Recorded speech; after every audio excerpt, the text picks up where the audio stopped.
اگر کوئی آپ کو چھوڑ کر چلا جائے یا کچھ لوگ آپ سے آنکھیں پھیر لیں تو غمگین نہ ہو،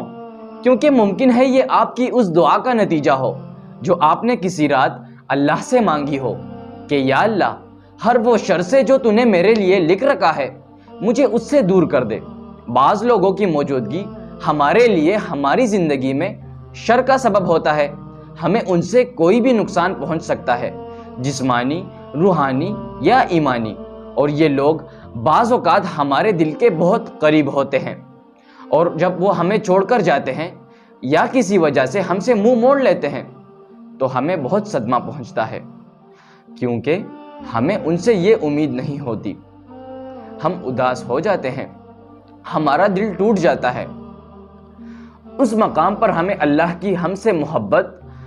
اور اس کی کمال حکمت کے متعلق سوچنا چاہیے کہ اللہ نے ہم پہ رحم کیا اور ہمیں ان کے شر سے بچا لیا۔